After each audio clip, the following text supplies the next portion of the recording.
ਬਿੱਟੂ ਜੀ ਸਿੱਧਾ ਆਪਾਂ ਹੁਣ ਖਬਰਾਂ ਦੇ ਵੱਲ ਨੂੰ ਹੋਈਏ ਤੇ ਗੱਲ ਕਰੀਏ ਡੱਲੇਵਾਲ ਸਾਹਿਬ ਹੋਣਾ ਦੀ। ਡੱਲੇਵਾਲ ਸਾਹਿਬ ਹੁਣੀ ਕਈ ਦਿਨਾਂ ਤੋਂ ਬੈਠੇ ਹੋਏ ਸੀ ਪਟਿਆਲੇ ਪਾਵਰਕੌਮ ਦਫ਼ਤਰ ਦੇ ਬਾਹਰ ਤੇ ਸਵੇਰੇ ਹੀ ਕੀ ਹੋ ਗਿਆ ਜੀ, ਕਹਿੰਦੇ ਬੜਾ ਹੱਥੋਂ ਪਾਈ ਵੀ ਹੋ ਗਿਆ ਕੰਮ।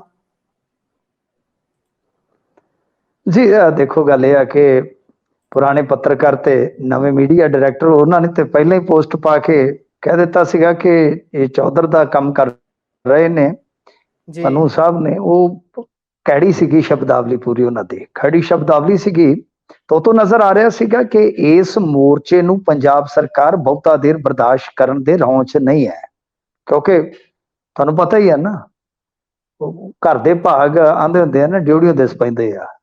सो इस करके ये इम्कान सी, हालांकि देखो कोई बहुता वड्डा लाठीचार्ज तो नहीं होया पर फिर भी जिवें आपां देखिए खिचतू होई आ। डल्लेवाल साहब ने सियाणपे वरती कि अपने बंदियां नूं कहा कि नहीं आपां कोई झड़प नहीं करनी, क्योंकि उन्हां दा हमेशा स्टैंस यह रहा है कि बंदे मरवाने ना पैन, शांति नाल अपना काम कर लईए। क्योंकि तुसीं देखिया होना चलदे अंदोलन के दरमियान रुलदू सिंह मानसा ने मरण वरत की मुखालफत की सी भी असीं संघर्ष दे ते साथी हैगे आ पर मरण वरत वाला काम गलत आ। तो उन्होंने कहा सीगा कि मैं 5-7 बंदे मरवा के जथेबंदी लई हमदर्दी बटोरन वालियां चों नहीं आ। तो खैर ये अज सवेरे साजरे, क्योंकि कल खबर ये आई सीगी कि जो हुण तुहानूं पता जिहड़े किसान उत्थे गए हुए ने उन्होंने बिजली ते बालनी आ, क्योंकि उन्होंने कोल ट्रैक्टर ट्रालियां वगैरह हुंदे ने तो उन्होंने विच कूलर या एसी अजकल फिट करा रखे आ।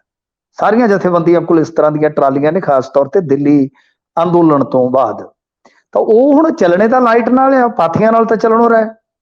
तो वह फिर कुंडी लाउंदे ने। कल जदों मामला दर्ज होया सी तो उस तो ही संकेत मिल गए सीगे कि जिहड़े मान होरी दिल्ली अंदोलन वेले पूरी सपोर्ट करते रहे ने, जाके किसान संघर्षां दे विच दरियां ते बहिंदे रहे ने, किसान नूं अन्नदाता कहिंदे रहे ने, अज हुण वो जदों सत्ताधारी हो गए आ ते वो इस गल दा हवाला दे रहे आ कि जनता नूं दिक्कत आ रही आ, तुसीं पावरकॉम दा हैडकुआटर घेर के बैठे हो, मुलाजम जाण आउण तो तंग ने, लोकां नूं बिजली चाहीदी आ, कामकार प्रभावित हुंदा, तां चौधर नहीं असीं चमकण देनी। तां मतलब कि उन्होंने अज साजरे फिर कार्रवाई पा दित्ती जो जाप्ता सीगा।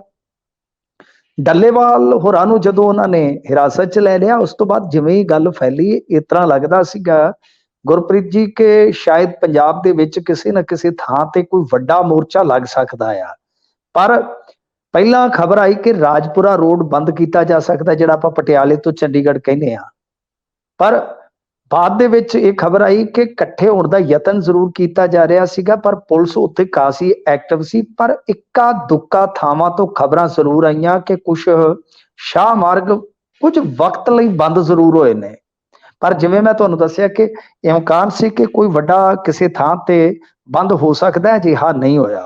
तां इन्हां ने साफ तौर ते संकेत दे दिता है कि बई आउण वाले समय दे विच खास तौर पर डल्लेवाल जथेबंदी दे नाल जां उन्हां दे जिहड़े साथी आ, तां सरकार एक तरह नाल कह लो कि जो अगे मुलायम जिहा नरम गोशा जिहा रखी बैठी सीगी। तुसीं वेख्या होना जदों एक फरीदकोट दे लागे इन्हां ने मोर्चा लाया सी तां खुद धालीवाल साहब दी ड्यूटी लगी सी, जाके जूस पिलाया सी इन्हां ने कि उस तरह हुण डील करन दे रौं च नहीं है।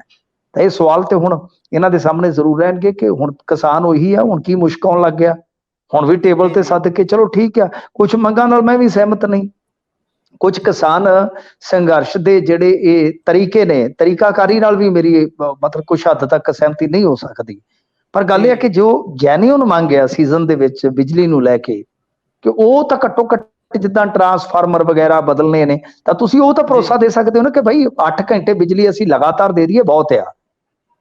तुसीं 10 घंटे की मंग करदे हो बिजली पिछों ते हुण देखो 10,000 की सबसिडी पहलां किसानां नूं ते आउणी ते मुੱਲ आ ना, क्यों भार तुहाडे ते पएगा। उन्होंने समझाओ कि असीं हाले वाफर बिजली नहीं दे सकते पर 8 घंटे असीं बई फुल बटा फुल गारंटी नाल दिंदे आ, चलो आपे सहमत हो जाणगे।